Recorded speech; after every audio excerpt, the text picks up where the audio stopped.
काय सांगाल आज पुरंदरच्या दौऱ्यावरती आलेला हा जिल्हा परिषद निवडणूकची देखील घोषणा झालेली आहे. कशा पद्धतीचं येणाऱ्या काळात नियोजन असणार? हे बघा, ग्रामीण भागामधल्या पंचायत राज आणि जिल्हा परिषदामध्ये ओबीसीनी एकत्र आलं पाहिजे आणि इथल्या प्रस्थापितांना मातीत गाडलं पाहिजे. कारण मातीत जर तुम्ही नाही गाडलं तर तुम्हाला यांनी पुण्यातनं बेदखल केलं आहे, पिंपरी चिंचवडमधनं बेदखल केलं आहे, मुंबईतनं बेदखल केलं आहे. मूळ ओबीसीनो जागा व्हा आणि ओबीसीचा जो उमेदवार आहे त्याला मतदान करा.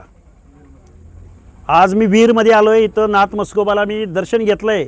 मी इथं मेंढपाळांच्या देवताला भेटायला आलो आहे, इथल्या पशुपालकांच्या, इथल्या भटक्यांच्या, इथल्या बलुत्यालुत्याच्या गावगाड्यातला जो शोषित आहे, वंचित आहे, पीडित आहे, जो माझ्या नाथ मस्कोबाला येऊन कौल लावतो, त्या नाथ मस्कोबाला कौल लावायला आलो आहे की इथल्या राज्यकर्त्यांना थोडीशी सुबुद्धी दे.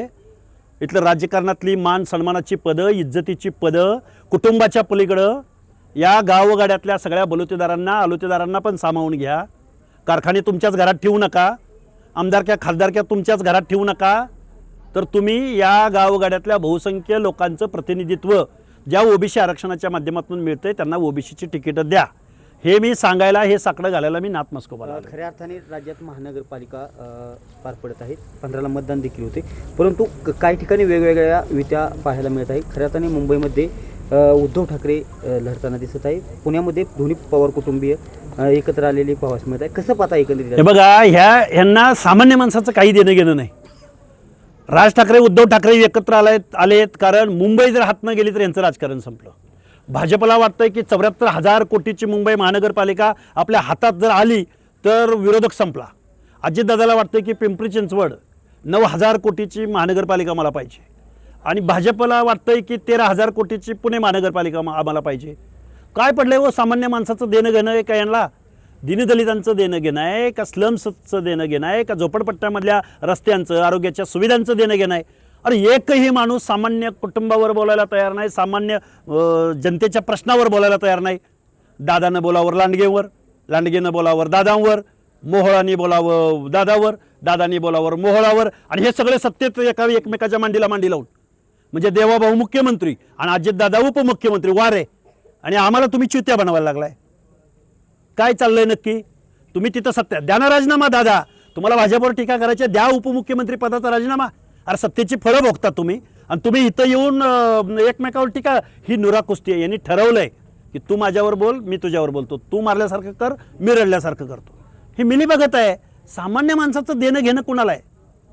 त्यामुळं महाराष्ट्रात काय चाललंय कुणाला काही कळत नाही. बघा, काँग्रेसची युती वंचित बरोबर, काँग्रेसची युती राष्ट्रवादी बरोबर, शरद पवारांबरोबर, शरद पवारांच्या राष्ट्रवादीची युती अजितदादांच्या राष्ट्रवादी बरोबर, अजितदादांची युती भाजपाबरोबर, भाजपाची युती एकनाथ शिंदेबरोबर, पुन्हा या सगळ्यांची युती अरे उद्धव ठाकरेंबरोबर पण युती आहे.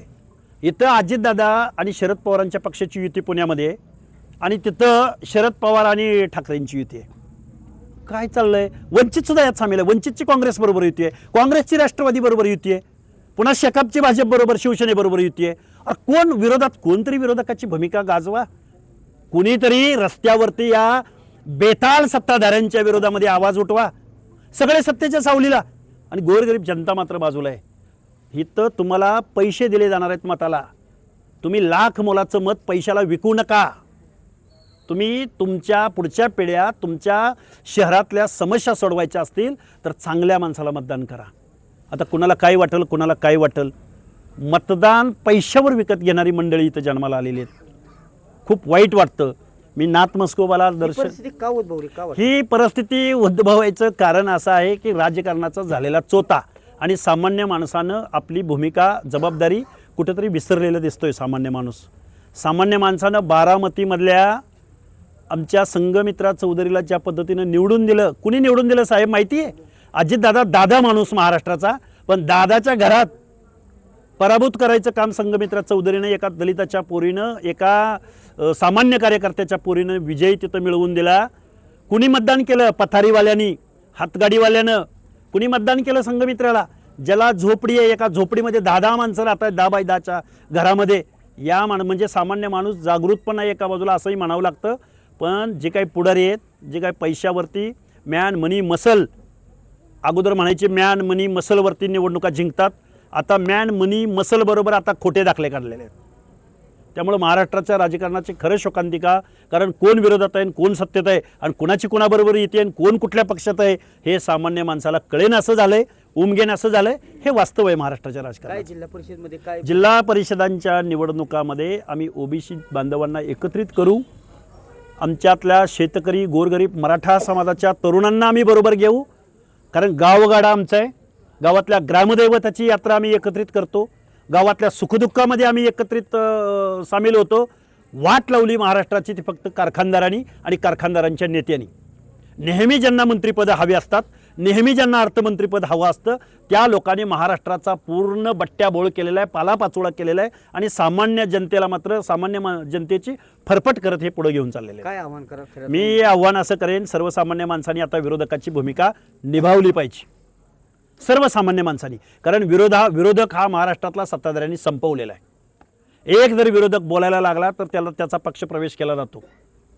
मूळ भाजपची माणसं आता अक्षरशः मेटाकुटीला आलेले, संपलेले आहेत.